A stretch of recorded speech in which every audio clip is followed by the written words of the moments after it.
it on the block. I might just let off a shot at anyone trying to kill love. I need some water. Hey guys, welcome back to my channel. As per the title, I just wanted to talk about 4C hair growth, specifically because that's the kind of hair that I have according to the little natural hair grid or whatever you want to call it. Obviously that's not I wouldn't listen to that to a T, but for the most part I have 4C hair, and I just want to talk to you guys about my hair growth, including both that specifically my hair growth and the growth, like the journey. So just a quick backstory, I won't get into it because I don't think I've talked about it in a while.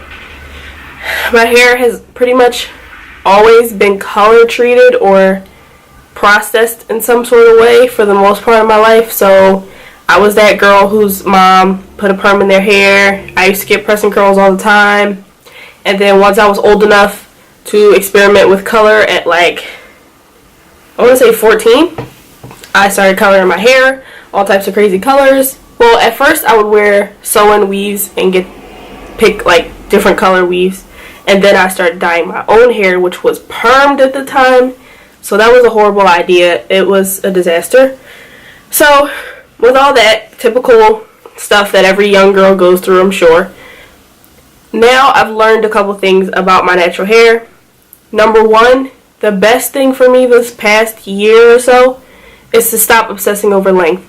I don't care about length. Of course, I love long hair, but when I want long hair, I'll just slap a weave on my head. I don't care about length. I care about my hair's integrity. So before, I would obsess over oils and spend so much money on hair products and, you know, all these ways that I thought was going to grow my hair, which was in turn damaging it. So the best thing I can tell you is to stop obsessing over length. Now, if you want to grow your hair because like your edges are thinning or missing or something, that's fine. Or you want to treat like certain things like alopecia, I can't help with that because I don't know anything about that. I just know for regular cases, for most cases, when it comes to hair growth, just leave your hair alone. Basically, I've been wearing wigs that I sew down sometimes I don't, and I want to take them off at night. I've been wearing wigs, I've been wearing braids, and then I'll rock my natural hair for a week or a couple days in between that.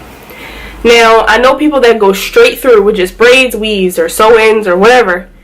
I wouldn't suggest that because I know for my sake, like this past time that I wore my wig, my scalp had a weird reaction and it was really sore and itchy, so I took it out when I got back from my vacation. So when you have reactions like that where your hair or your body is telling you like this isn't good, please take it seriously, because my scalp was like hurting and itching so bad and I couldn't understand what the problem was. Like obviously everybody scratches their scalp, but my hair was just not feeling like being in the style that it was in. So when I got back, I took it out immediately, and like the next day I felt instant relief.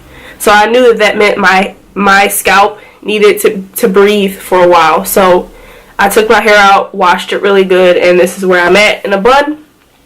But again, take the signs seriously. But anyway, ever since wearing a frontal, I've noticed that if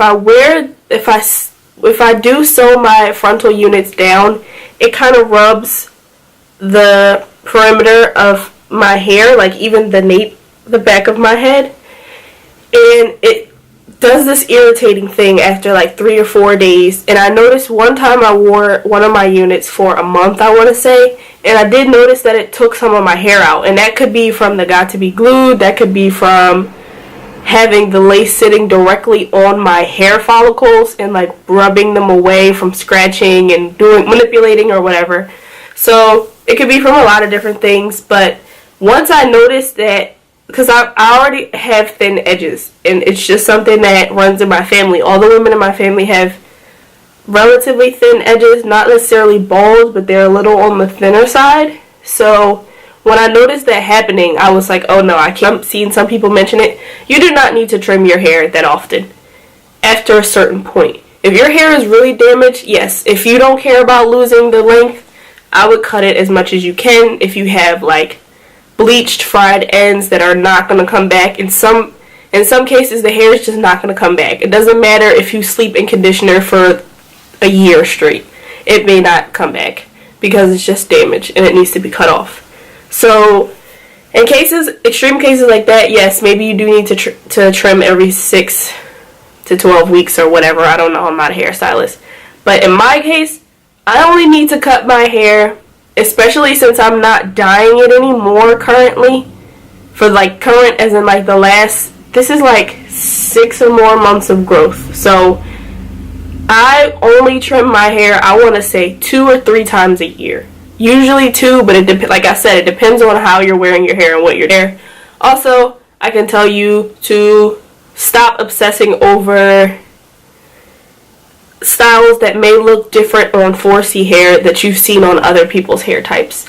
So when I get, for example, when I get braids, I've stopped obsessing over the cookie cutter braids that look so beautiful on Instagram, and the baby hairs are so smooth and in these whirlpools of patterns, and the parts are so clean and neat, and you know, the hair, like when my hair is parted, it like is like puffy and bunchy. That's just how it is. And I don't really care about it being perfect. I just want it to serve its purpose and protect my hair and stop me from having my hands in my hair every day. So that's another tip I can tell you natural ladies, especially 4C ladies. Stop obsessing over these Instagram hairstyles that you know that we cannot achieve the exact same thing. You will be able to achieve a variation of it, but you won't get the exact same thing. So please stop obsessing over that. Your hair is meant for you, and it's gonna be beautiful, and you're gonna make it beautiful whatever you do with it. I have been slowly purging my hair product inventory because I don't use a lot of the fancy hair masks and, you know, gels and creams. I can tell you on one hand, I use Organics shampoo and conditioner. I guess you can count that as 2, but I'll count it as 1. Organics line of shampoo and conditioner, the little fat chubby bottles that come in all sorts of colors, and they have like the bronze top. Whatever edge control, right now I'm using this Eden that my friend gave me, coconut shea. I really like this stuff. Or I'll use Gorilla Snot sometimes, but it gets like gunky when I sweat, so I don't like that. So shampoo, conditioner of your choice, whatever edge control, and oil. In my case, I've been using this Maui Moisture agave oil, but that's just a pretty bottle. That's why I bought it, to be honest. It was a cute bottle. I'm not too picky about oils. I just grab one and that's it. Sometimes I mix a concoction of them, but please don't get obsessed over oils, because you will spend a lot of money in Whole Foods like me and buy all these awesome raw oils.